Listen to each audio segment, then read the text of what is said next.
মায়া না? মায়া, মায়া তুই কেমন আছিস? ননসেন্স! তোর এত বড় সাহস কি করে হয়? মানে এই নোংরা ছি কি জঘন্য হাত এগুলো দিয়ে মানে আমাকে টাচ করার সাহস কি করে হলো? How dare you! এটা তুই কি কইতেছস?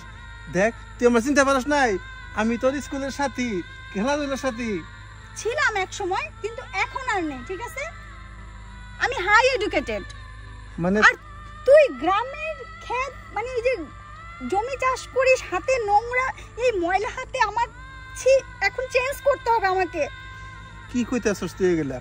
আমার হাতে নোংরা আর তুই আমাকে চিন্নাও এরকম করতেছস? আমি আসলে ভাবতেই পারতাছি না। আরে মায়া, তুই আমাকে ভালো করে আমার দিকে তাকিয়ে দেখ। উফ, জঘন্য! দেখার কি আছে? মানে দেখতেই পাচ্ছি একটা ক্ষেত, গেও বুত চাষা কোথাকার অশিক্ষিত। মানে আসলে আমি ভাবতে পারতাছি না, তুই কি সেই মায়া যে মায়া স্কুলে আমি ছাড়া তুই কখন স্কুলে যাইতি না? আমি যদি সপ্তাহে 2 দিন স্কুলে না যাইতাম তুইও যাইতি না, আমি যদি এক ভাত না খাইতাম তুইও খাইতি না। আজকে তুই শহরে যে লেখাপড়া কইরা উচ্চ শিক্ষায় শিক্ষিত হইয়া আজকে তুই আমার চিন্তা করছ না? ও, ওইটা ছোটবেলায় একসাথে স্কুলে গেছি, টিফিন করছি, একসাথে খেলাধুলা করছি, করতেই পারি, তখন ছোট ছিলাম, তখনকার মানে সব কিছুই চেঞ্জ ছিল, স্ট্যাটাস চেঞ্জ ছিল। এখন তোর স্ট্যান্ডার্ড আর আমার স্ট্যান্ডার্ড দেখ কোথায়। এখন আমার যারা ফ্রেন্ড তারা সবাই শহরের হাই সোসাইটিতে থাকে, হাই ক্লাস গাড়ি নিয়ে চলে, আমরা ডিনার করতে যাই শহরের নাম করা 5 স্টার হোটেলে, আর সেখানে তোর মতো একটা চাষা পাশা কিনা বলতেছিস আমার ফ্রেন্ড, মানে এই দাবি করতেছিস। আসলে কি যায় তোর আর আমার সাথে? ও, তুই ঠিকই কইছস, আমি তো একজন দিনমজুরের ছেলে, আমার সাথে তোর যাইব কেন? আর তুই কি বললি তুই 5 স্টার হোটেলে ডিনার করস? আরে আমরা এলাকার মানুষ ডিনার কি সেইটি তো জানি না। তুই তোকে দেখ আর আমাকে দেখ, কতটা ডিফারেন্স। ও, তা কি করে হলো মানে আমাকে টাচ করার? উফ, ঠিকই কইছস, আমি আসলে গ্রামে থাকছি, শহরে যাই নাই, শহরে যে উচ্চ শিক্ষায় শিক্ষিত হই নাই। আমার আমার পরনে এখনো লুঙ্গি, আর দেখ তুই মেয়ে হয়ে তোর পরনে প্যান্ট শার্ট। আসলে তুই তো এখন মডার্ন হইছস, লেখাপড়া কইরা তোর অনেক দাম হয়ে গেছে, আমাদের মতো মানুষকে চিনবি কেন?